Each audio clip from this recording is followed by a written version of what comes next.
Hello friends, आज हम evidence act में जो हमारा एक्सपर्ट वाला जो टॉपिक चल रहा था उसका ये दूसरा लेक्चर है। इस लेक्चर को समझने के लिए पहले हमें 30वां लेक्चर समझना होगा एविडेंस एक्ट का, तभी ज्यादा अच्छा समझ में आएगा। इस टॉपिक में, इस लेक्चर में हम दो चीज पढ़ेंगे। एक पढ़ेंगे कि ऑर्डिनरी विटनेस और एक्सपर्ट के मध्य अंतर क्या है। दूसरा हम समझेंगे कि एक्सपर्ट की एविडेंसरी वैल्यू क्या है। ये हमारा एविडेंस एक्ट का 31वां लेक्चर है। शुरू करते हैं लेक्चर को। जैसे कि हमने पिछले लेक्चर में ही पढ़ा, और यदि आपने अच्छे से समझा होगा तो बड़े आसानी से समझ सकते हैं कि एक्सपर्ट और ऑर्डिनरी विटनेस के मध्य अंतर क्या है। तो अभी हम फिर दोबारा से समझते हैं कि एक्सपर्ट कौन होता है। तो सेक्शन 45 के अनुसार एक्सपर्ट वो होता है जो उन 5 विषयों के संदर्भ में विशेष कुशलता रखता है, वो एक्सपर्ट होता है। और ऑर्डिनरी विटनेस कौन होता है? वो होता है सामान्य साक्षी, जिसने उस घटना के संबंध में जो जानता है, जिसने देखा है, जिसने सुना है, वो होता है ऑर्डिनरी विटनेस। इसके बाद हम बात करें कि जो एरिया, मतलब किसका एरिया कैसा होता है। यदि हम बात करें एक्सपर्ट का एरिया केवल 5 विषय के संदर्भ में है। कौन कौन सा? Foreign law, science, art, hand writing और फिंगर इंप्रेशन। और जबकि ऑर्डिनरी विटनेस का एरिया तो कोई ऐसा सीमित किया ही नहीं है। बस ये कहा है, अगर हम एविडेंस एक्ट की धारा 5 के संदर्भ में बात करें कि कोई व्यक्ति साक्ष्य दे सकता है विवादक तथ्य और सुसंगत तथ्य के बारे में, और विवादक तथ्य सुसंगत तथ्य का एरिया तो बहुत बड़ा हो जाएगा। इन 5 पॉइंटों से तो बंद कर नहीं रहेगा। इसलिए एरिया यदि हो तो यहां पर कोई ऐसी लिमिटेशन नहीं लगा रखी है, और यहां पर 5 विषय के संदर्भ में लिमिटेशन है एक्सपर्ट की। और चूंकि यहां पर 5 विषय के संदर्भ में ही है, इसलिए एक्सपर्ट का जो एरिया वह संकुचित हो जाएगा और ऑर्डिनरी विटनेस का एरिया वाइड हो जाएगा। कोई किसी विषय में दे सकता है। फिर हम बात करें कि जो एक्सपर्ट जो एविडेंस देता है वो किस आधार पर देता है।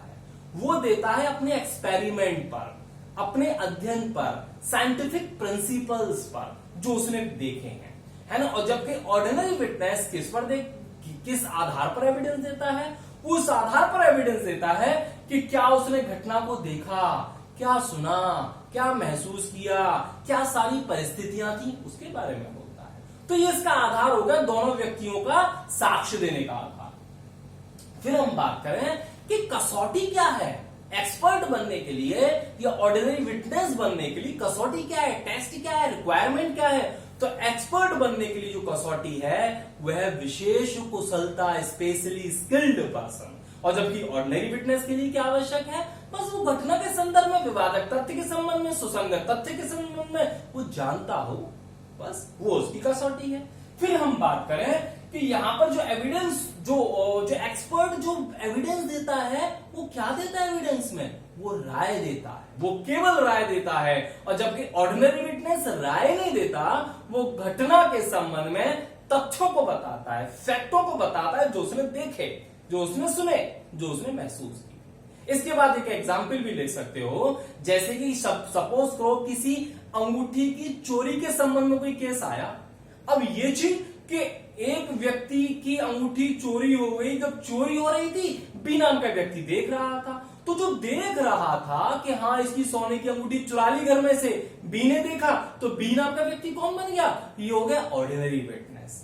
अब ये चीज की अंगूठी कुछ रिकवर हुई, और जब उन अंगूठी को चेक किया गया कि इन अंगूठियों में से ये सोने की है कि नहीं, तो सुनार बोल रहा है कि हाँ ये सोने की है। तो सुनार कौन हो गया? एक्सपर्ट हो गया। तो इस तरीके से आप एग्जाम्पल भी लिख सकते हो। बहुत सारे अंतर हैं, बस आप ध्यान से दोनों लेक्चर को देखना, इजीली आप आराम से दोनों के मध्य अंतर कर सकते हो। उसके बाद हम समझें कि एक्सपर्ट ने कोई कोर्ट में, मतलब केस चल रहा था, तो उस केस में एक्सपर्ट ने कुछ राय दी, कुछ बोला, जैसे कि हाँ इस व्यक्ति का मर्डर हुआ, आत्महत्या नहीं हुई। या फिर एक्सपर्ट ने बोला ये ऐसी परिस्थितियां, ऐसे सिम्टम्स बन रहे हैं कि इसने आत्महत्या की, इसने मर्डर नहीं किया।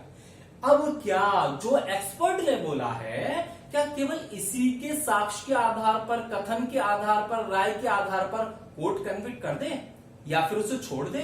अर्थात क्या राय को मानने के लिए बाध्य है? क्या राय के आधार पर ही कोर्ट जजमेंट दे देगा? अर्थात राय की वैल्यू क्या है, इंपॉर्टेंस क्या है, साक्षिक महत्व क्या है, इसके बारे में हम बात कर रहे हैं। तो जब हम सेक्शन 45 पढ़ते हैं एविडेंस एक्ट का, तो सेक्शन 45 या एविडेंस एक्ट का कोई अन्य सेक्शन इसके साक्षिक महत्व के बारे में कुछ नहीं कहता कि कितनी वैल्यू होगी। सेक्शन 45 तो ये कहता है कि जब भी न्यायालय को किसी केस के संबंध में राय बनानी हो, उससे आवश्यकता लगती है, तो वो किसी विशेषज्ञ की, एक्सपर्ट की राय ले सकता है। और जब उसने कोई राय दे दी, फिर उस राय के पश्चात फिर न्यायालय अपनी राय बनाएगा।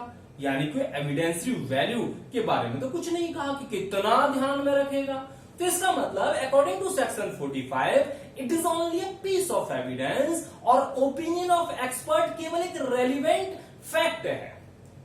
ये नहीं लिखा 45 में कि ये निश्चायक सबूत है, ये सब्सटेंटिव पीस ऑफ एविडेंस है, ये इसके आधार पर ही कोर्ट कन्विक्ट कर देगा, ऐसा तो कुछ लिखा नहीं है। तो हम पहले ये लिख देंगे, तो इसलिए हमने लिखा है it is only a piece of evidence, it is only a relevant fact, है ना, relevant fact not other piece of evidence. फिर हम बात करें यदि न्यायालय को तोलना हो, साक्ष्यों को देखना हो, तो फिर उसके पश्चात कोर्ट इस एक्सपर्ट के ओपिनियन के साक्षात अदर एविडेंसेस को, विटनेस को, सब कुछ को देखेगा, परिस्थिति को देखेगा, एग्जामिन किया जाएगा, क्रॉस एग्जामिन किएगा, चीफ करेगा, फिर क्रॉस होगा, फिर रियो होगा, जरूरत पड़ने में फिर क्रॉस एग्जामिन हो सकता है विटनेसेस का। फिर उसके पश्चात, सारा देखने के पश्चात फिर कोर्ट अनुमान लगाएगा कि हाँ वास्तव में है क्या, निष्कर्ष क्या निकला है, फिर करेगा वो।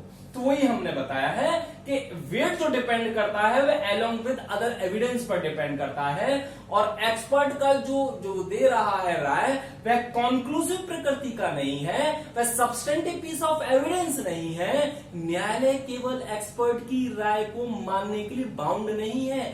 भले ही एक्सपर्ट कुछ कह रहा हो, न्यायालय कुछ और राय रख सकता है, कुछ और बोल सकता है, उसकी राय से सहमत भी नहीं हो सकता, उसकी राय को नकार भी सकता है। इसी के संबंध में एक केस भी है, S Gopal Reddy versus state of Andhra Pradesh 1996 का मामला है। सुप्रीम कोर्ट ने कहा कि एक्सपर्ट की जो राय है वीक टाइप ऑफ एविडेंस है, वीक एविडेंस है।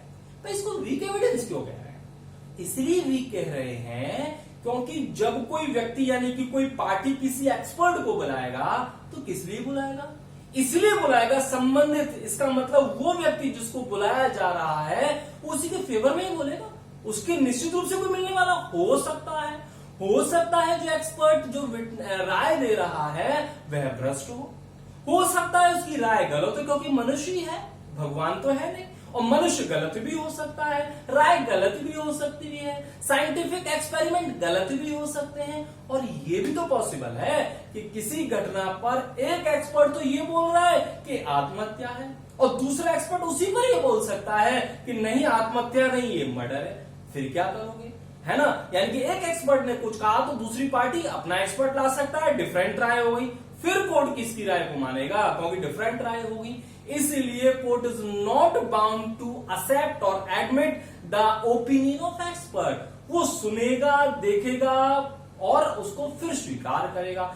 इसीलिए एक्सपर्ट की जो राय है वीक समझी जाती है। इसके बहुत सारे कारण हैं, क्योंकि जिस व्यक्ति ने बुलाया उसके फेवर में बोलेगा संभवतः, वह भ्रष्ट भी हो सकता है, कोई पैसे भी ले सकता है, उसकी राय गलत भी हो सकती है, एक ही पॉइंट पर भिन्न राय भी हो सकती है, और जो सिद्धांत बता रहा है हो सकता है वह सेटिस्फाइड ना कर पा रहा हो, न्यायालय को संतुष्ट ना कर पा रहा हो, है ना, और बहुत सारी चीजें हो सकती है जिसके आधार पर हम कहें वीक एविडेंस है। और कोर्ट ने यह भी कहा कि it is not a conclusive evidence, यानी कि जो राय दे रहा है वह निश्चायक साक्ष्य नहीं है। और कोर्ट ने यह भी कहा not safe to rely upon the opinion of expert and discard the other evidence. Court ने यह भी कहा कि केवल एक्सपर्ट की राय को ही मान लेना, विश्वास करना और सारी चीजों को नकार कर देना, या फिर अन्य चीज को बिना सोचे समझे लिए बिना ही केवल उस पर विश्वास कर लेना, यह भी सेफ नहीं है। एक और केस हुआ Gaju versus state of Uttarakhand 2012 का मामला है। इस मामले में सुप्रीम कोर्ट ने कहा कि यह भी हो सकता है कि कंट्रोडिक्शन हो, यानी कि आई विटनेस कुछ कह रहा हो और एक्सपर्ट कुछ कह रहा हो, फिर कोर्ट को क्या करना चाहिए उस कंडीशन में? तो इस संबंध में ये कहा कि भाई आई विटनेस को ज्यादा प्राथमिकता दी जाएगी, ज्यादा विश्वास किया जाएगा in comparison to expert. Main रूप से आप ये समझेंगे कि एक्सपर्ट जो बोल रहा है वो ज्यादा विश्वसनीय लग रहा है या फिर जो विटनेस बोल रहा है वो ज्यादा विश्वसनीय लग रहा है।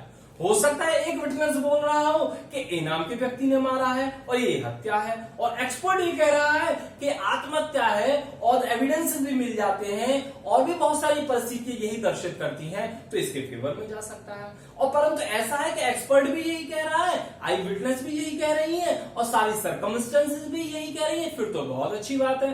कोर्ट क्या करेगा, इन सब के आधार पर को और एक्सपर्ट की राय को भी स्वीकार कर लेगा, अदर एविडेंसेस को भी स्वीकार कर लेगा और वहां पर कन्विक्ट कर देना चाहिए या फिर केस को डिस्पोज कर देना चाहिए। ये वाला रूल ज्यादा बेटर, सारी चीजों को सुनने के पश्चात फिर कंक्लूजन पे जाना। एक और केस है, ये पुराना केस है, Murarilal versus state of UP 1980 supreme court का मामला है। इस केस में सुप्रीम कोर्ट ने कहा कि विधि में ऐसा कोई नियम भी नहीं है जो कोर्ट को एक्सपर्ट की राय को स्वीकार करने से रोकती है इस आधार पर कि पहले आप इसकी संतुष्टि कराओ। ऐसा कोई नियम भी नहीं है, वही हमने लिखा है, there is no law which prevent और bar the court to accept without corporation. जरूरी भी नहीं है।